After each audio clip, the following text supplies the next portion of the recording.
Fable 3, I play Sabine. I am Sabine, elder of the Dweller tribe. This is my first experience voicing a video game. So what drew me to it was the team, how committed they are, how well organized everything is, and how beautiful the game is.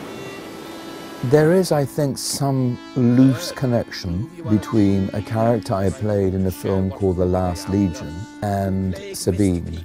They're both in the same part of the UK. They're both from Wales. All right, I'll shout Sabine's History of the Dweller Tribe. And I apologise to any Welsh players of the game for my Welsh accent, but I did have a go. So royalty walks into our home. A princess, no less. You're a long mile from the castle, princess. What do you think of our home, then? Do you like what your brother has done to us? In Fable 3, I played Teresa, who is a seer who was blinded in her youth. I think you see that in Fable 1.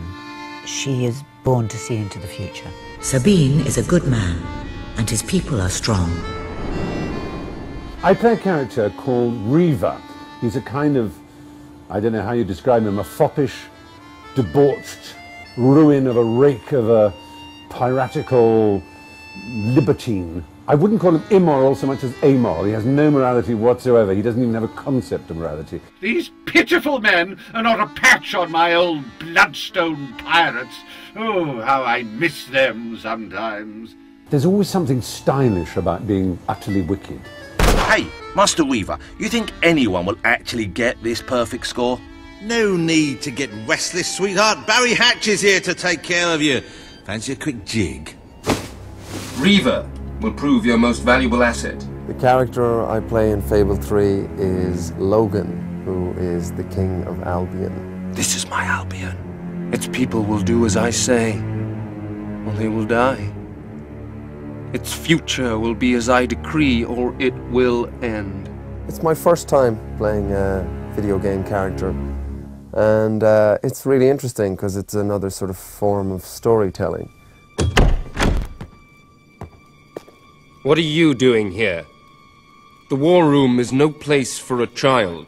What was really helpful was when I got sort of, sketches and images of the character, and through that I could sort of gather a lot of information, really, sort of an air of sort of pomposity and arrogance and paranoia. Take my sister and her friend to the throne room. We shall settle this matter officially. When Logan started to behave so appallingly, I told myself he wanted to prove his strength by seeing off a few agitators. In Fable 3, I play a character called Elliot, who's the female hero's a kind of love interest, potentially. To force an entire kingdom to live in fear.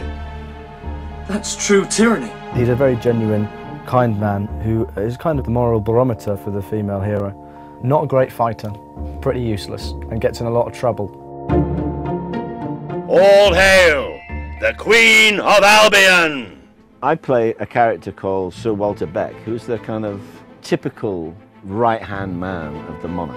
Oh, balls to you all. He's loyal, he's honest, he's a hard fighter. Ha-ha!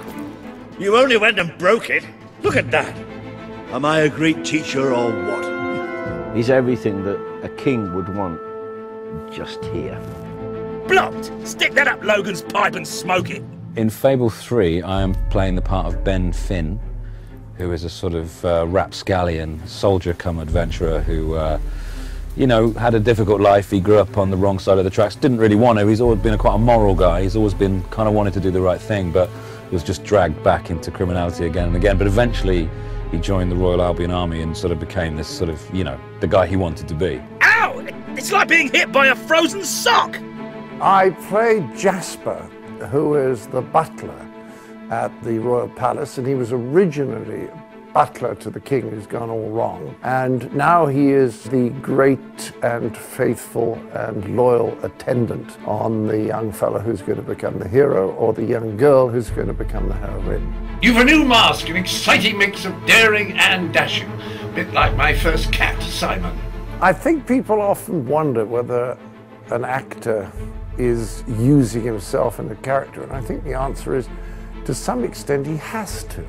One of the things that's missing from a lot of video games is good writing and good voice work. I mean, they require that. It's just because they're video games doesn't mean they don't require the same attention that movies do, or television, or what have you. And I think this one has a wonderful mythology, and it's witty, and it's engrossing, and it demands to have people that, you know, can step up to the plate. This is revolutionary for me. It has to become part of the actor's vocabulary. We have to join in or perish. Okay, you're ready? The video's ready? Are you ready? A wolf has been hit! Oh, no, actually, could I do that again? It sounded a little bit grand. Could very well destroy the Kingdom of Albion. Just like that poster. And is my cappuccino here yet? The shambles!